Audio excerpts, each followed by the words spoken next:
when you play the Game of Thrones, either you win or you die. There is no middle ground. So says Cersei Lannister, the villainous extraordinaire of the book series turned TV series turned cultural phenomenon turned long forgotten cultural artifact after a disastrously written final season, the Game of Thrones. Now, even if you weren't one of the millions who tuned into this epic saga of violence and political intrigue a few years back, Cersei's quote here tells you all you really need to know about the plot. The struggle to become king is a zero-sum game in which you either are a winner or a loser. Either you kill or you get killed. That's it. Those are the only two options.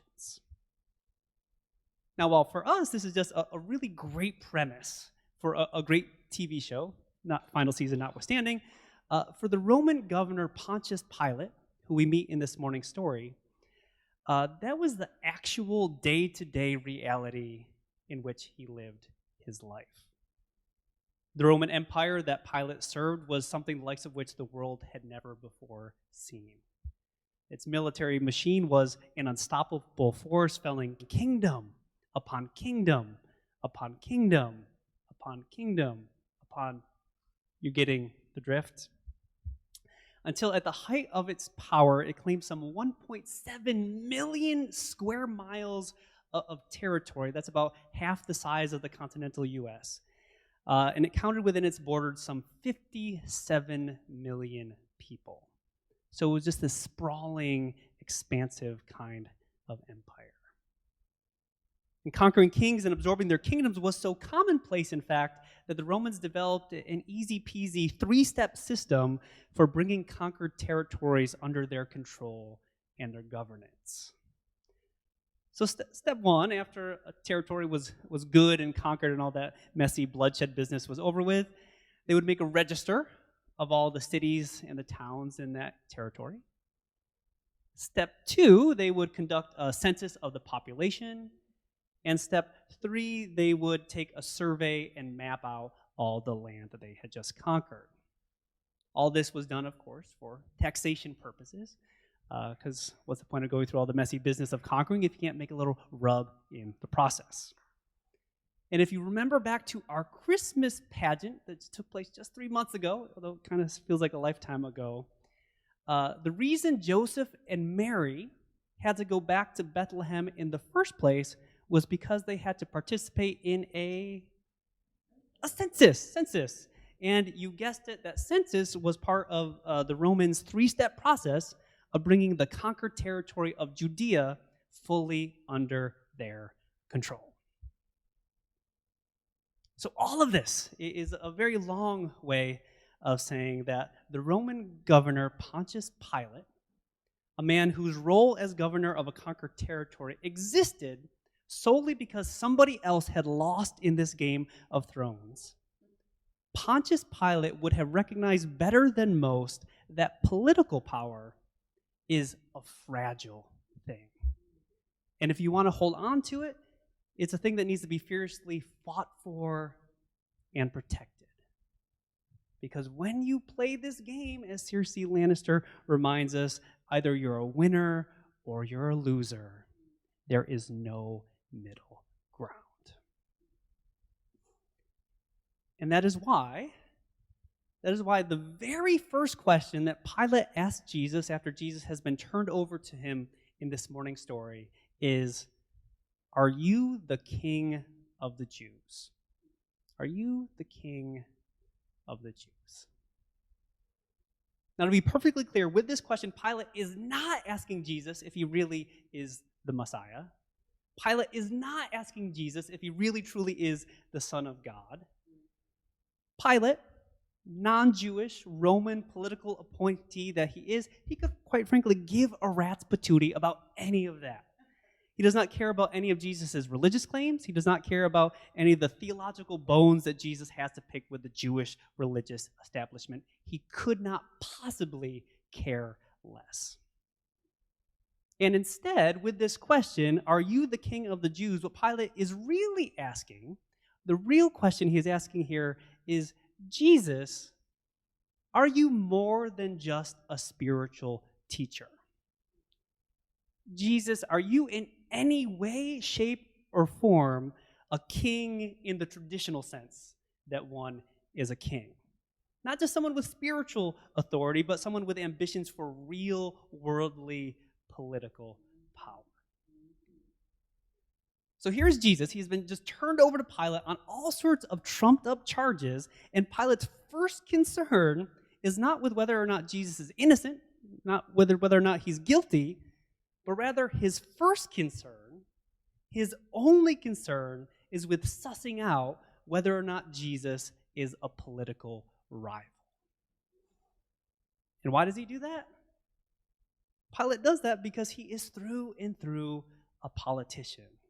The struggle for power is all that he knows. It is the air that he breathes. It is the water in which he swims. And at the end of the day, that is all that Pilate really cares about.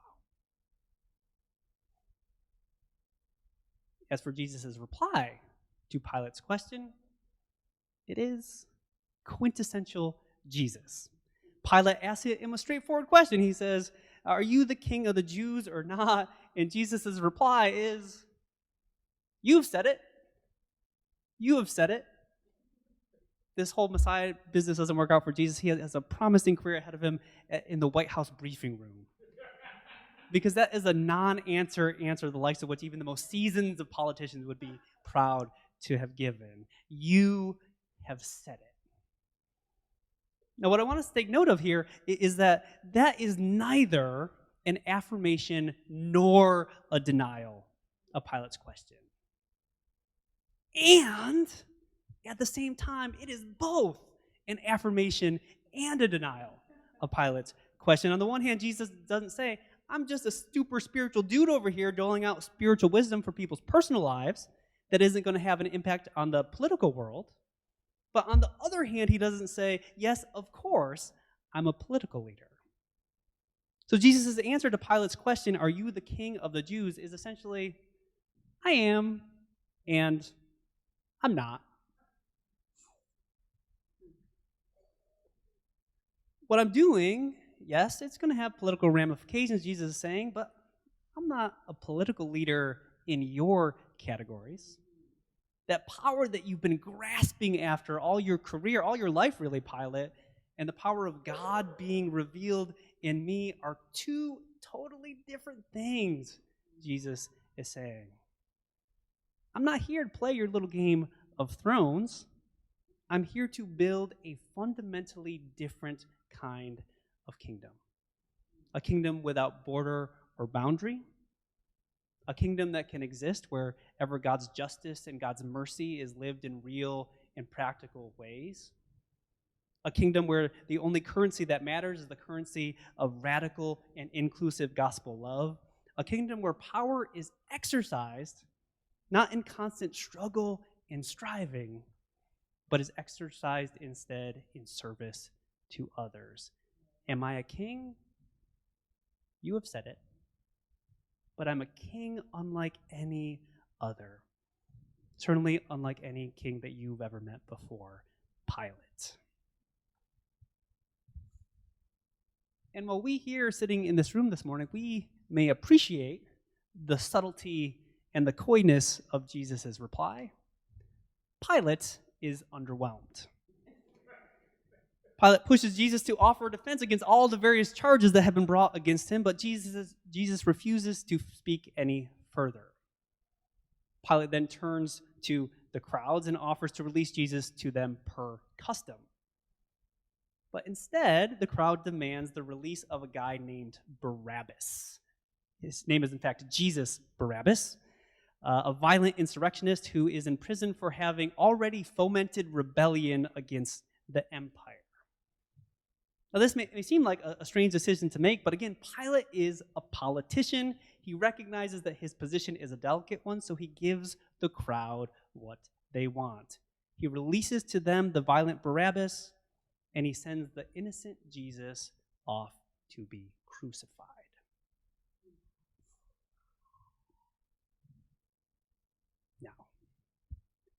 The reason that we are reading this particular story on this particular Sunday, just a few weeks before Easter, I think is obvious. The story is part of the Holy Week narrative, and before we can get to the resurrection and Easter morning, right, we need to talk about Jesus' road to the cross, of which this story is a part. That being said, in this particular year, the year of our Lord 2024, this is a story, I believe, that would much better be read on Sunday, November 3rd, the Sunday directly preceding Election Day. And I say that because what we find in this morning's story is a stunning portrait in which the values, the mission, and the purpose of Jesus are drawn right alongside those of a politician. That is, Pilate. And what we find when we look at this portrait, it should give us pause when any of us starts to believe that any politician, be they Democrat, Republican, Libertarian, no labels, what have you, but it should give us pause when any of us starts to believe that any politician somehow cares for or represents our values, our mission, and our purpose as children of God and as followers of Jesus. Because what we see in Pilate, and I don't pretend that this is a profound observation, but it is an observation nonetheless, but what we see in Pilate is that a politician, both then and now, a politician is not really concerned with truth. A politician is not really concerned with justice. In fact, a politician is happy to let both truth and justice be sacrificed. In fact, let them both be crucified in the name of keeping a grip on worldly power. Why? Because that is the only thing a politician knows. And at the end of the day, that is the only thing that a politician really cares about. Why did Mitch McConnell wait till the age of 82 to step down from Senate leadership?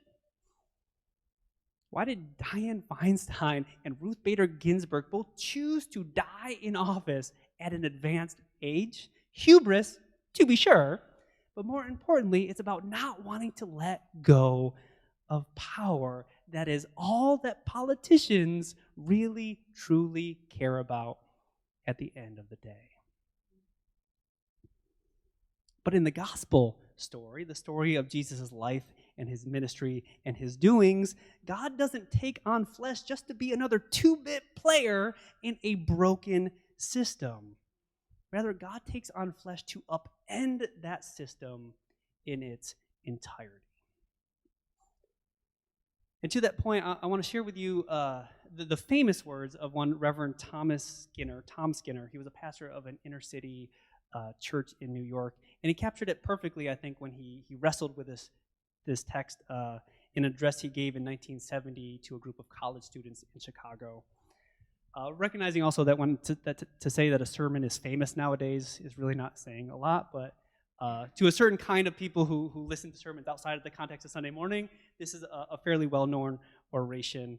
And also for context, so Tom Skinner is a black pastor speaking to a very diverse group, including a lot of young men who were members of the Black Panthers.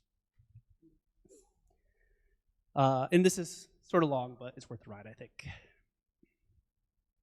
The question is this: why Barabbas and not Jesus?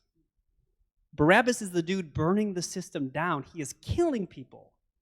Why him instead of Jesus? Very simple. Pilate understood the kind of power that Barabbas was after, so he knows how to handle it. If you let Barabbas go, you can always stop him. The most Barabbas will do is go out, round up another bunch of guerrillas, and start another riot. And you will always be able to stop him by rolling your police cars into his neighborhood or bringing out the National Guard and putting his riot down. You can stop Barabbas. But how do you stop Jesus? No shots were being fired. No fire bombs were being thrown. But the whole Roman Empire was shaking. He was dangerous because he was changing the system. And so they took and nailed him to a cross. And 3 days later, he pulled off one of the greatest political coups of all time. He got up out of the grave. And when he arose from the dead, the Bible now calls him the leader of a new creation, a Christ who has come to overthrow the existing order and establish a new order that is not built on man. Keep in mind, my friends, with all your militancy and radicalism, that all systems will someday crumble and fail you. And finally, only God's kingdom and righteousness will prevail. You will never be truly radical until you become part of that new order.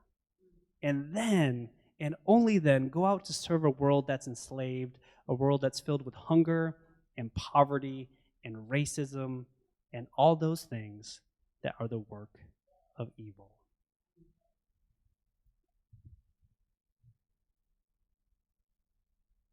Why should we be skeptical of politicians who claim to be defenders or advocates of our faith? Because all politics from before Pilate up until today, all politics is a zero-sum game about defeating one's enemies and holding on to power. But what does Jesus say? Jesus doesn't say, defeat your enemies. He says, love your enemies. He says, if you want to be great, if you want to be powerful, go wash someone's feet. And those two worldviews, they are fundamentally opposed.